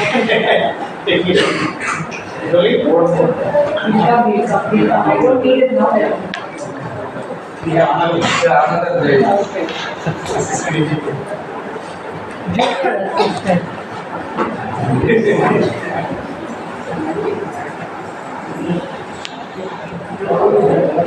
This you all know. But the meaning of this is not what we all know. You tell me, friends, this is a very famous illustration for Anekantavad. 6 blind men, they want to know what an elephant is. They can't see an elephant. So how will they know about an elephant? So 6 people touch 6 parts of the elephant and they conclude. One person touches the tail and he concludes for himself that the elephant is like a rope. Now tell me, is the elephant like a rope? No. Only the Yes. With respect to the tail, it is like a rope. But not the whole elephant. Like with respect to the son, he is a father. But is that person only a father? So with respect to karma, the soul has got karmas. But with respect to the soul, no karmas. Understand? So another person catches hold of the tusk and he says the elephant is like a big rod. So is the elephant like a rod? Yes, with respect to the tusk it is. But when it is applied to the whole elephant, it is false. So each one has got one viewpoint and all are relatively right. But when they think that only their viewpoint is right, they are false. Understood? Ekanta. Ekanta. When you look at the multi-dimensions, then all statements are true. But if you take one-sided, then so you have to apply the real and practical viewpoint. Gold standard. I am permanent, I am impermanent. I am divine, I am not so divine. Fallacy of exclusive predication. Yes. Very nicely Shanta Madam says, fallacy of exclusive predication. Exclusive, only my viewpoint is right. So that is the biggest unethical thing that we can do. So we don't have that understanding and it leads to religious fundamentalism, fanaticism, radicalism and all violence in the name of religion. A very dangerous situation waiting outside. You all know what is happening in Russia, Ukraine, what is happening in Israel and Palestine, now what has happened in Syria. Right? Shias and Sunnis fighting among themselves. And that too in the name of peace, in the name of Allah, in the name of God. So what religion we understand God will be? Because I don't want to go to the politics of religion. There has to be a philosophy of religion. Like philosophy of education, philosophy of language, philosophy of Science. philosophy is what should rock in future. Philosophy is what mankind needs. Hello friends, you're all studying philosophy, right? Does it give you energy to study philosophy more sincerely? Yes? Okay. So now coming to the Jaina ethics part. So Jainism talks about the pathway of liberation, moksha marga, and it is threefold, the three jewels. The three jewels. I'll give you one example. Supposing you have a diamond which is worth 1 lakh or 1 crore, whatever. It has fallen in the gutter. Will you pick it or leave it? Will you pick it or leave it? It has become dirty. It has become dirty. The diamond is dirty or not? Wash. Yes, then leave it. Let it go. So the diamond is dirty or the diamond is with the dirt? With the dirt. Diamond is of the same value, no? So you pick up the diamond for its value. But if a Rasgulla falls in the gutter, you pick it up. Why? Hey, Rasgulla Baba, very sweet. Will you pick it up? No. So this body is Rasgulla. The Atma is diamond. It went to all the life forms, all the animal world, plant world, but it never became an animal or a plant. The Atma is in the human body, but the Atma is not human body. Atma went to heaven, it did not become a celestial body, it was always Atma. So when you understand that Atma and its infinite qualities, you know Vishnu Sahasranam, like that you have Jina Sahasranam. 1008 qualities of the Jinas. They are nothing but 1008 qualities of our pure soul. When you love yourself, then that is, yourself means not the body, not the name.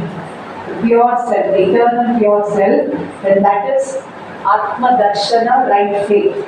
When you know it as it is, Tattvartha Shraddha means to know things as it is. It's Atma Gnana. And you experience it. It is Atma Ramana. So right faith, right knowledge, right. Bhagavan Mahavir never used the word Atma Darshana, Atma Gnana, Atma Ramana. He used the word Samyak Darshana, Samyak. Because your understanding of Atma and my understanding of Atma can be different. It may be away from the understanding of the Atma that it is. So, you know the Atma as it is.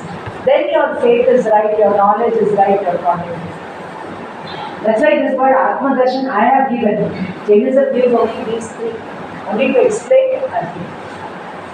But how do we know the Atma? How do we know the Atma? For that, we have to come to the practical viewpoint. Faith in the right gods, the right gurus, and the right dharma. Sudeva, who is Deva, you know, in Jainism? Perfected human beings are God in Jainism. There is no creator God, there is no destructor God, there is no operator God. All these three are concepts. Creation, destruction, and operation are inherent in every atom, in every soul. I'll give you an example. Once a great Vedic scholar, he came to my department and he said, Vishnu is not a person, he is a force which operates through everyone. Right? See, when our childhood form got destroyed, our youth form came. And the person is constant, right? So the childhood gone is Shiva, the youthhood came is Brahma, and the person is saved is Vishnu. So he is inherent throughout the cosmic things. So Jainism says the creator is embedded in the creation. We don't need a separate creator. And even the Upanishads tell us that there is no absolute creation or absolute destruction. But time and again, there will be the yugas coming and going and all that. Okay, I'll give you one small example. You know the 4 names of the 4 yugas? What are those? Satya, In that same order, you should tell me.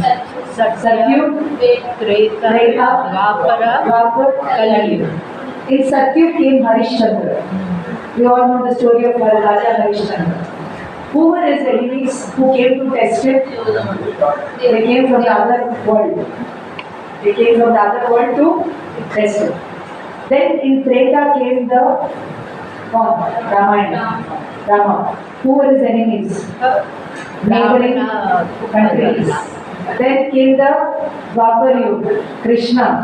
Who were the enemies? Kauravas, Pandavas. Kamsa, Family. Shishmana. Now what yuga it is? Individual. Where are the enemies? One self. Within us. Within us. That is why it is the conflict, age of conflict. Kali means age of conflict. So when you are using a mobile, multiple conflict இருக்குமா இல்லையா? Yes. Should I use now or should I first do my assignments? Then whose mind, you listen to whom? The monkey mind or the monk mind? The monkey mind. So that monkey mind is your enemy. You conquer that monkey mind. That monk mind is your friend. You are your own friend. So when you are your own friend, you are rising in your power, then it is Sudeva. It's a total bottom-up approach. So liberated human beings are the Arihantas, the Siddhas, the Tirthantas, the Jinas, the gods of things. And I feel very sorry when I read in books that Jainism is a religion without God. And I will say that Jainism is a religion with pure gods, and all other religions have opposite flesh. You understood? Okay, I don't want to complete the sentence. So, Sudeva means Appa so Paramatma. Atma is Paramatma. Looking at Bhagavan, I learned to look at myself. I'll give you one example. You want to get ready for a party. You have to get ready. So where do you go? Not parlor. In your house, you stand in front of something. Mirror. Mirror. No, I stand in front of this book and get ready. Can I get ready? No. Why I go in front of a mirror? Reflections. This mirror will reflect I can see my face in the mirror, right? So I see the face over here. Now I will do all makeup over here. And the face, the mirror, the face in the mirror, I will go and do makeup over there. I do all corrections over there. On the face. So without the mirror, I can't ready, and I can't get ready. And in the mirror, I don't have to do anything. I have to look at the mirror and do correction here. So Paramatma, Sudeva, is like a super mirror. Right? And looking at him, Jina Darshana, I have to do Nija Darshana. Then Nija Darshana is self-realization, emancipation. So those who have perfected these 3 are God in Jainism. Those who are perfecting these 3 are the gurus, the nirgrantha, ascetics, monks, nuns who are devoted to the contemplation of the self. Sadhu means one who is doing sadhana. Atma sadhana is a guru in Jainism. Gu means darkness. Ru means dispels. One who dispels your darkness is your guru. Your knowledge only is your guru from the Nishchay point of view.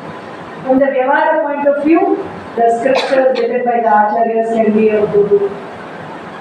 Understood? Guru means the ascetics who are following the path of liberation. And what is dharma? Is nothing but following this path.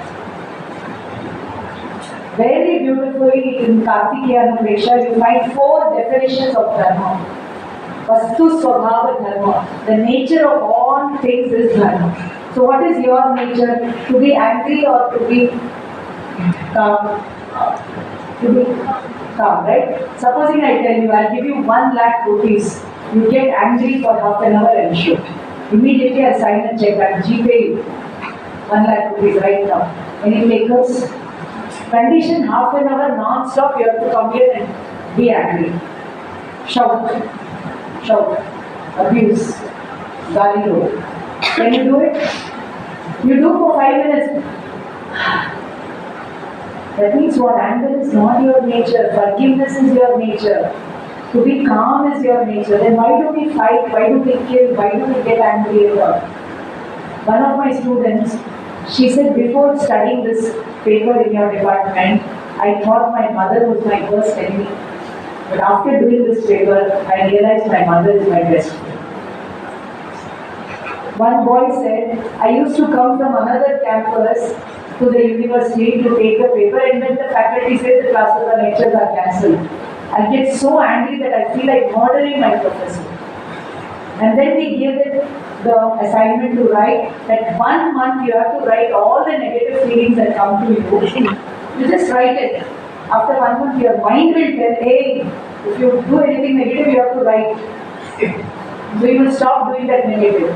So you are empowered now. Your knowledge, Atma Deepo Bhava, you have become a light for yourself.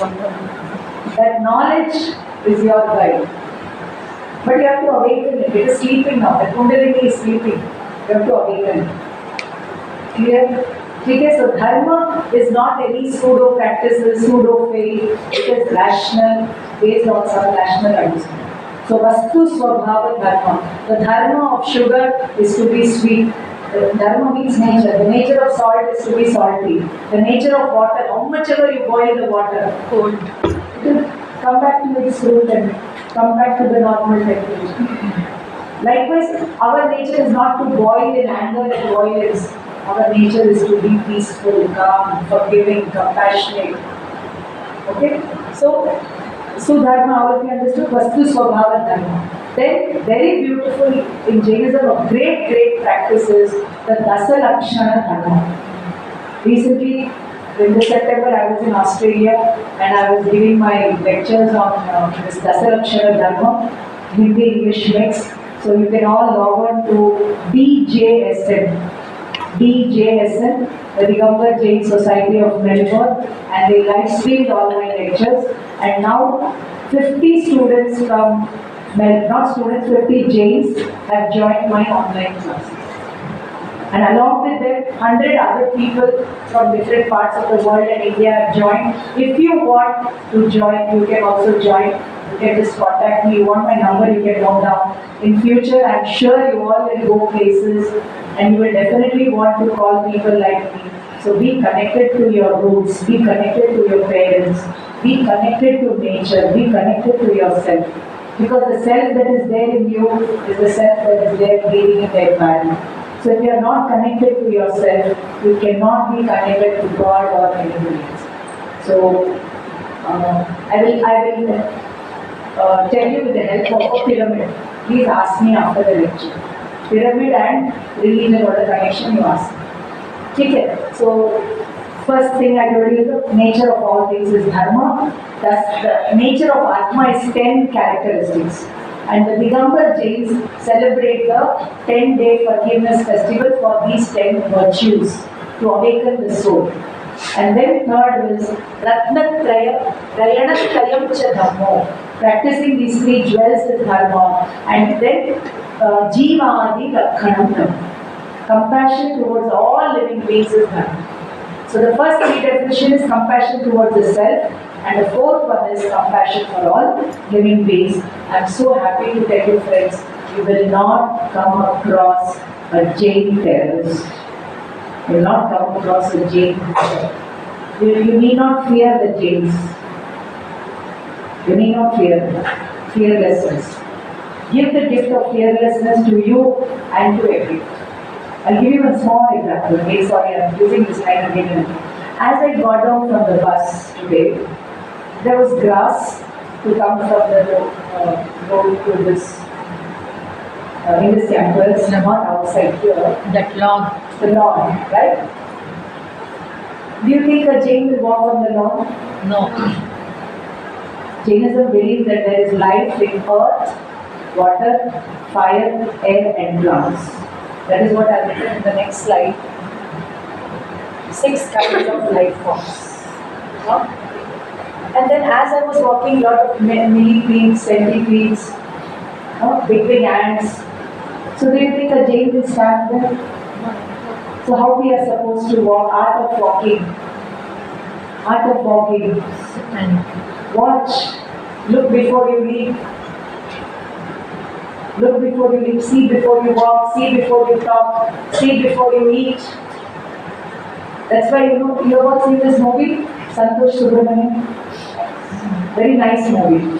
So the hero takes the heroine to his house and everybody's at the dining table and then this girl sits and prays before taking the food. So the boy very nicely says that she regularly prays her.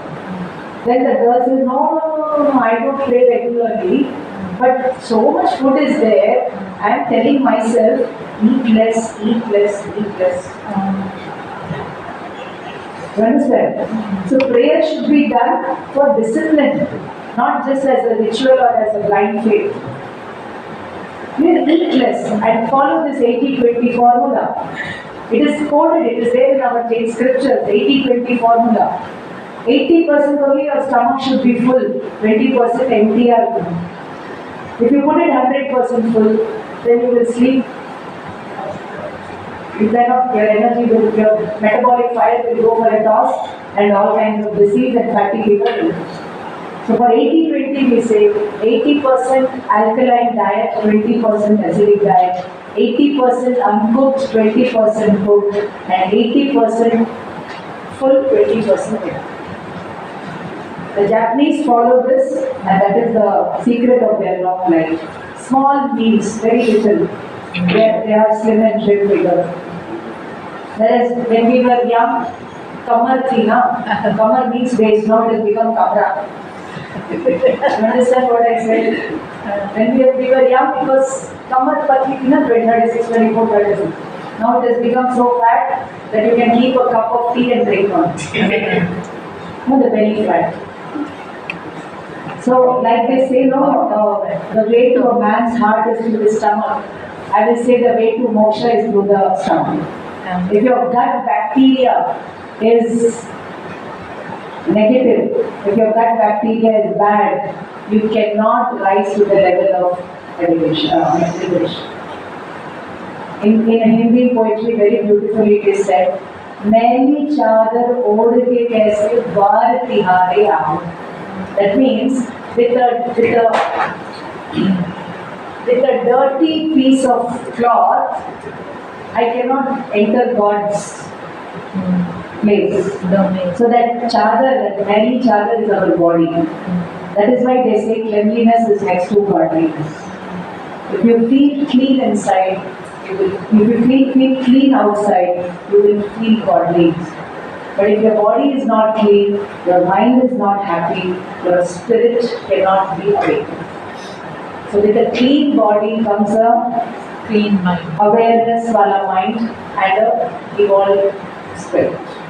So Jainism talks about all this through fasting, through discipline in food. That is why we don't take the food that is underground, and we don't take food that is stale. So much of discipline about food is there in Jain. Right? So where veg and non-veg is cooked, we will not take.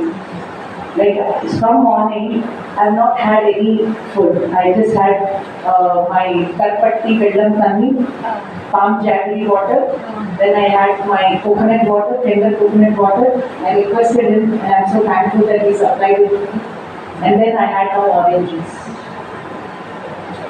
And yesterday I was on a fruit diet. And weekly once Ashtami Chaturdashi fasting. And I have done 200 days fasting, 200 days food. My energy is wherever. My happiness, my contentment, my concentration. Ask my husband is here.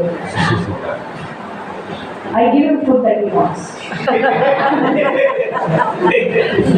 I give him the food he wants.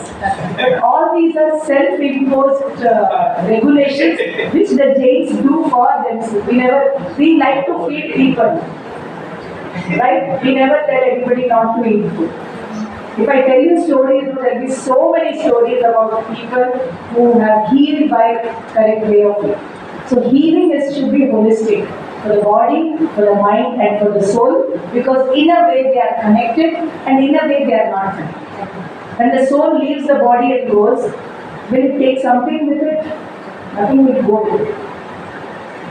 My mother-in-law, when she died, she was wearing a small nose pin, for many, many years.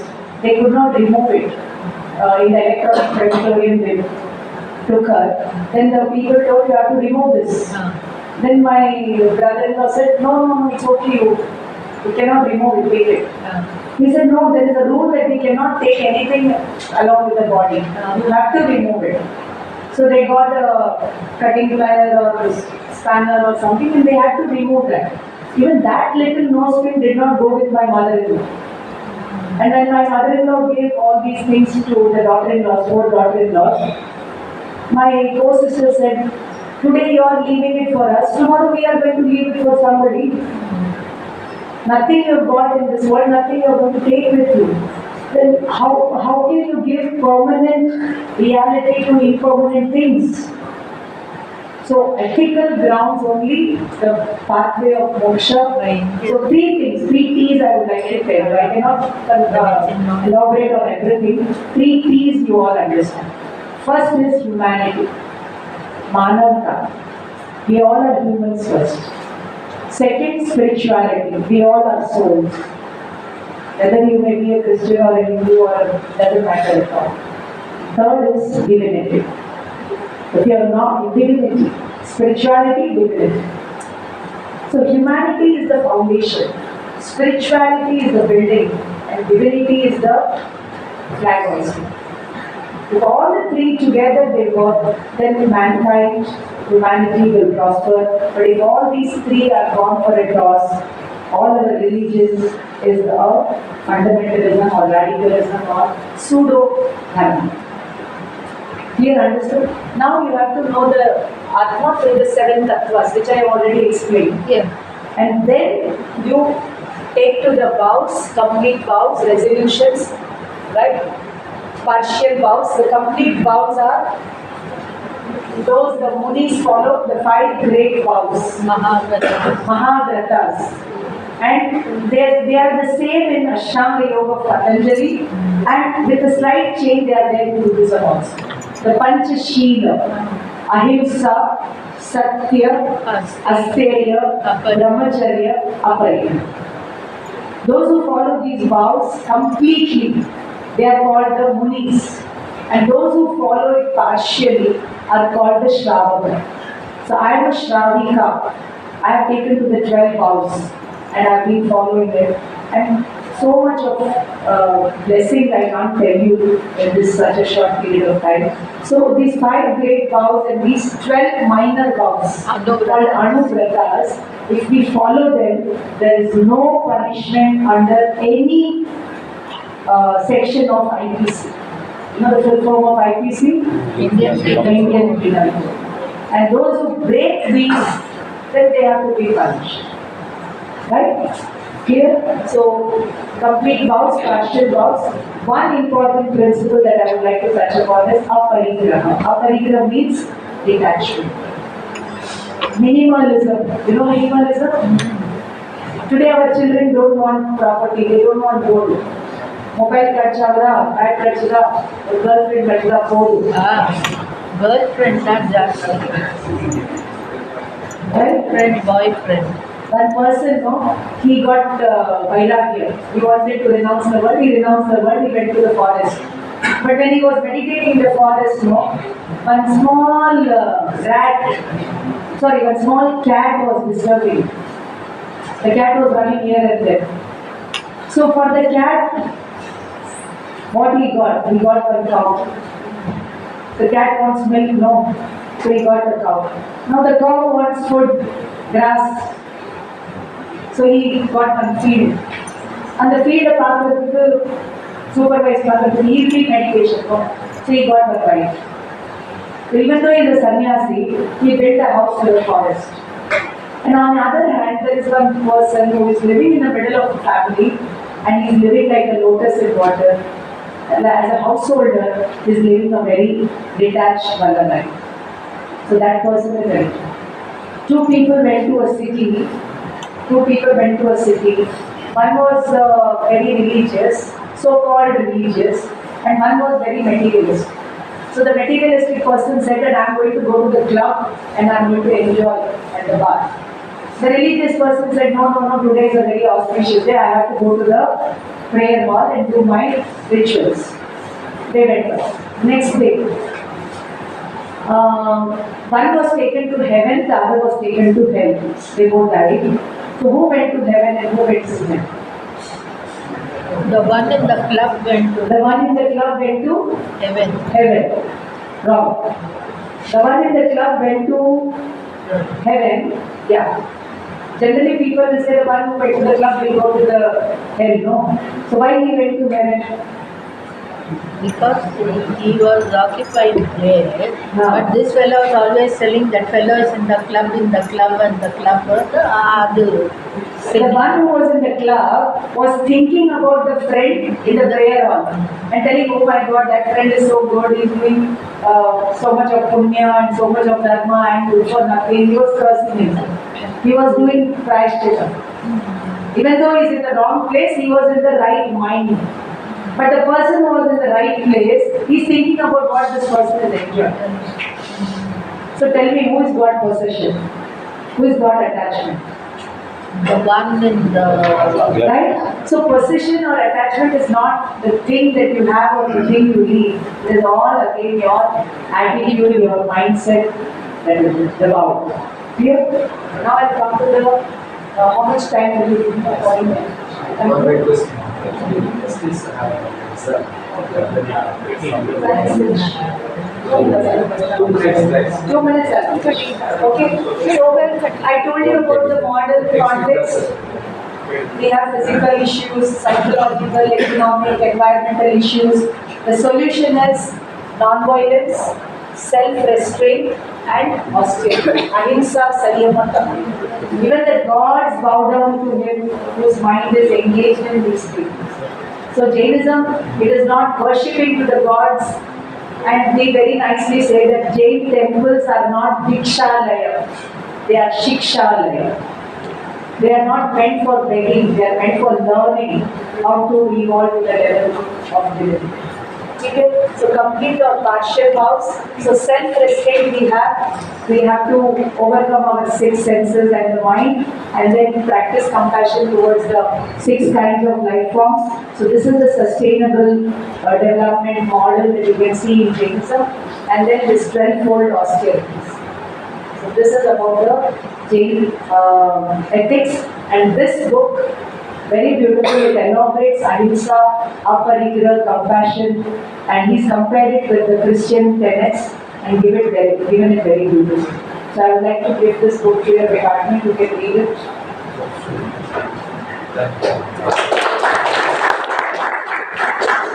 So do you want to leave?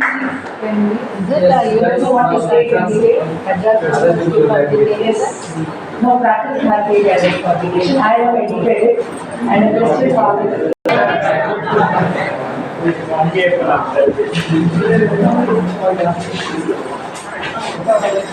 So it's 12:40. Yes. Yes, now it's over for discussion. ma'am, the 12-fold austerity constituents of the 12th also, the first one is Anshan. Anshan means intermittent fasting. Second is Avamodrika, eating less than required, keeping things less than required. Then the third one is Anshan Avamodrika, Dikshachari. So now please go for Diksha, at least whatever you get, you should be practiced. Then Rasa Parityaga. Give up 5 tastes: milk, curd, ghee, oil, and sweets. Oh, For the past 10 months, I have not taken any milk and curds. And for the past 20 years, I have minimized them. And now 10 months, I have not taken. My energy level is gone to another level. So, Rasa Parityaga. Then comes Anshan of Kaya Krishna, taking to this Atapna, Surya Atapna exercise, all this Kaya Krishna, all asanas. Then comes the Pratisamvedana, control of the 5 senses. Then comes Prayaschitta, then Vinaya, then Vayavrantya, Seva, then Swadhyaya. then Dhyana, then Kaya. These are the 12. Kaya? Kaya Sarva. Okay. Forget, evolve from body consciousness to next level. So these are very important. And the Munis follow it regularly, the Shravakas intermittently, periodically. Abandoning Deha Vimana. Yes, they are Vyasa. And very beautifully, I'm doing on 200 hours teachers training program, so there we learn and teach all. Yes, can I have your response? Anything you've learned? Any doubts you have? Anything that you've learned?